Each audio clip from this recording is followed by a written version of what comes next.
வந்து ஒரு காதலை வெளிப்படுத்துறச்சு மண்டிட்டு ஆண் தான் சொல்றான், will you marry me அப்படின்னு. என்னைக்காவது கொஞ்சம் மாத்தி எங்கேயாவது பார்த்துருக்கீங்களா? சொல்லுங்க. என்னை பொறுத்த வரைக்கும் காதல் வயப்படுதல், காதலை வெளிப்படுத்துதல், காதலை உறுதியாக எடுத்தல், இந்த 3 நிலையில சொல்லலாம். இந்த காதல் வயப்படுதல் எப்படின்னா ஒரு கனவு இருக்கும். இப்போ கல்யாண மாலை நிகழ்ச்சியில் நீங்கள் பார்க்குறீங்க இல்லையா, என்ன எனக்கு வந்து அழகான பொண்ணு வேணும், அன்பான பொண்ணு வேணும், குடும்பத்துக்கு அடங்கி நடக்கணும், எங்கள் அம்மாவை நல்லா பார்த்துக்கணும், நான் சம்பாதிக்கணும், அறிவுள்ளவளாக இருக்கணும். ஸோ அதெல்லாம் கேட்பான். எத்தனையோ கனவுகள் இருக்குச்சு. ஒரு பொண்ணை பார்க்குறான், அப்போ என்ன தோணும்? தேவதை போல் ஒரு பெண் ஒன்று வந்தது கண்டுன்னு பாட தோணுமா இல்லையா? ஸோ அந்த காதலை நம்ம வந்து அது உண்மையான காதலுக்கு ஒரு அறிகுறி, ஒரு அடையாளம் இல்லையா? அந்த காதலை அவன் வெளிப்படுத்தலாம். அவரு சொல்லிட்டாரு எத்தனையோ வகையில் நம்ம வெளிப்படுத்தலாம் காதலை அப்படின்னு சொல்லிட்டு. சரி, காதலை நாங்கள் வந்து வெளிப்படுத்துகிறோம். அப்போ அவர் சொல்கிறாரு, நான் பெண்கள் தான் காதலை வெளிப்படுத்துகிறார்கள்னு ஒரு உதாரணம் சொன்னார். என்ன, இதயத்தை கொடுங்க குங்குமத்தை தரேன்னு ஒரு வசனம் சொன்னார். என்னவளே அடி என்னவளே என் இதயத்தை துளைத்து விட்டேன், எந்த இடம் அது தொலைந்த இடம், அந்த இடத்தையும் மறந்து விட்டேன். ஏன்னா அந்த இதயத்தை அவள்கிட்ட தான் கொடுத்துருக்கான், நான் கொடுத்துருக்கேன், உன்னோட ரெஸ்பான்ஸை என்கிட்ட கொடு, குங்குமத்தை கொடுக்குறேன், நாம கல்யாணம் பண்ணி இந்த இல்லற ஜோதியில கலக்கலாம் அப்படின்னு சொல்லியிருக்கான். சரிதானே? ஸோ வெளிப்படுத்துச்சு, பெண்கள் நல்லா வெளிப்படுத்துவாங்க அப்படின்னு. எங்கே வெளிப்படுத்தினாங்க? மக்கள் திலகம் அவரது படத்தில் பார்த்தீங்கன்னாக்கா என்ன சொல்லுவாங்க? ஒரு பக்கம் பார்க்கிறா, ஒரு கையை சாய்க்கிறா, அவள் உதட்ட கடிச்சிக்கிட்டு மெதுவாக சிரிக்கிறா சிரிக்கிறா சிரிக்கிறா, காலாலே நிலத்திலே கோலம் போட்டு காட்டுறா. எல்லாம் பண்ணுவீங்க, வாயத்தை இருந்து நான் காதலிக்கிறேன்னு சொல்ல மாட்டீங்க. கடைசி வரைக்கும் நம்மளை வந்து ஒரு கொக்கி போட்டு நிற்க வச்சிருவாங்க. ஏன்னா எத்தனை அப்ளிகேஷன் அவங்களுக்கு வந்திருக்கோம் யாருக்கு தெரியும்? ஸோ வெளிப்படையா காதலை சொல்லுவது ஆண்கள் தான், நம்ம உறுதியாக சொல்லலாம். அப்புறம் அந்த காதலில் இருக்கிற ஒரு காத்திருத்தல் வந்து ஒரு சுகமான அனுபவங்க. ஒருத்தன் எழுதுறான், உனக்கு என்ன கோயில் குளம் சாமி என்று 1000 உண்டு, உன் வரவை எண்ணி வலப்புறம் மணலை இடப்புறமும் இடப்புறம் மணலை வலப்புறமும் போட்டதனால் என் நகக்கண்ணெல்லாம் வலிக்கிறது, நாளை ஏனும் வா அப்படின்னு. அப்புறம் அவர் சொன்னாரு, நாங்க தியாகம் பண்றோம், நாங்க விட்டு கொடுக்குறோம் அப்படின்னு. என்னத்தை விட்டு கொடுத்தாங்க?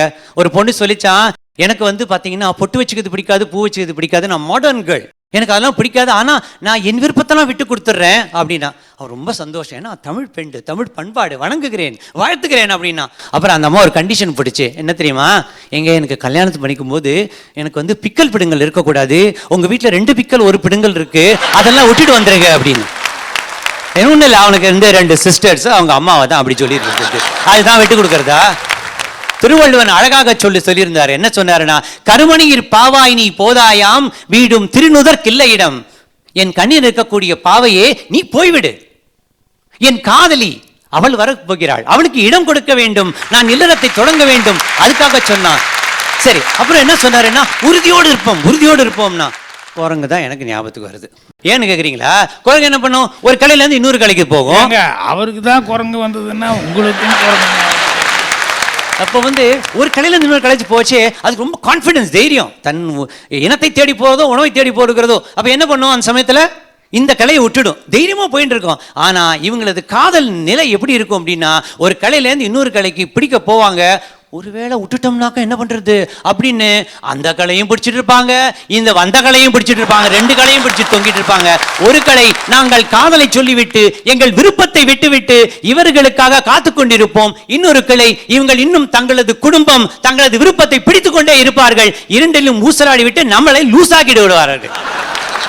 நீங்க கொஞ்சம் டேமேஜ் பண்றது ரொம்ப அதிகமாக டேமேஜ் பண்ணிட்டீங்க. என்னன்னா, இப்போ நமக்கு சில சலுகைகள்லாம் உண்டு ஆண்கள் அப்படிங்கிறவங்களுக்கு.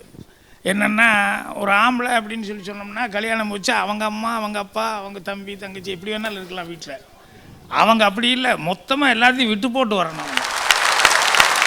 நமக்கு அவங்களுக்கு இருக்கிற வித்தியாசம். அப்புறம் சில விஷயங்கள் அவங்கள வந்து ரொம்ப நம்ம கீழே வேற வச்சுட்டோம். இப்போ உதாரணத்துக்கு ஒருத்தன் வந்து செகண்ட் ஒய்ஃப் மேரேஜ் பண்ணுறான்னு வச்சுக்கோங்களேன். ஃபர்ஸ்ட் ஒய்ஃப் இல்லை, 2வது ஒய்ஃப் மேரேஜ் பண்ணும்போது அவன் சாதாரணமாக சொல்லலாம், என்னென்னு, அம்மா இது வந்து உங்கள் அக்கா கட்டிட்டு இருந்த புடவை, இந்த அதை நீ கட்டிக்கோ அப்படின்னு சொல்லலாம். இது உங்கள் அக்கா போட்டிருந்த நகை, இது நீ போட்டுக்கோ அப்படின்னு. இது அது கூட உங்கள் அக்கா யூஸ் பண்ணிட்டு இருந்த செருப்பு தான் அப்படின்னு சொல்லிட்டு. இதே ஒரு பெண் வந்து புருஷங்கிட்ட, இது உங்கள் அண்ணன் போட்டிருந்த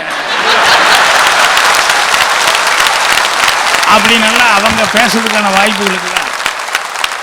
நான் ஒண்ணுமே சொல்லலைங்க, குடும்பம் எல்லாம் இருக்கட்டும், தப்பு ஒண்ணு இல்லை. ஆனா நாங்க என்ன சொல்றோம்னா, life is not a calibration but a celebration அப்படின்றது இல்லைங்களா? அது கணக்கு பார்க்காதீர்கள். சரி, விட்டு கொடுக்கறதுலயும் அவங்க கிடையாது, உறுதியும் கிடையாது. சரி, காதல் வந்து நாங்க என்ன பண்ணுவோம்? தண்ணி அடிக்கிறத விட்டுடுவோம், தம் அடிக்கிறத விட்டுடுவோம், தாடியை வளர்த்துட்டு இருப்போம். அப்போ கூட என்ன பண்ணுவோம்? காதலில் தோல்வி அடைஞ்சா என்ன சொல்லுவோம்? எங்கிருந்தாலும் வாழ்க அப்படின்னு பாடுவோம். உன் இதயம் அமைதியில் வாழ்கன்னு தானே பாடுவோம் நாம. தாஜ்மஹாலை கட்டின ஷாஜகான் காதலின் சின்னமாக இருக்கிறது. எங்கேயா ஒரு செங்கலும் ஒரு கட்டிடமும் காட்டுங்க, எங்கேயாவது ஆணுக்காக காதலுக்காக பெண்கள் கட்டினவங்க முதல்ல அதை காட்ட சொல்லுங்க.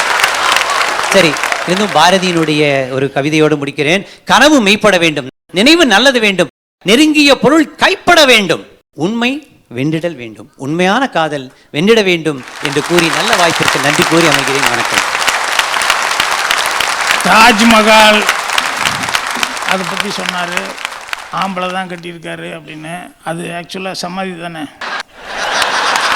செத்ததுக்கப்புறம் இவங்க சமாதி கட்டியிருக்காங்க. ஆனால் அனால்கரின்னு ஒரு பொண்ணு வந்து காதலுக்காக உயிரோடவே சமாதி ஆகியிருக்கா. ஸோ அதனால் அங்கேயும் பேசுறதுக்கு நிறைய பாயிண்ட் இருக்குது. நீ அடுத்த பாயிண்ட் வந்து நித்யா அவர்கள்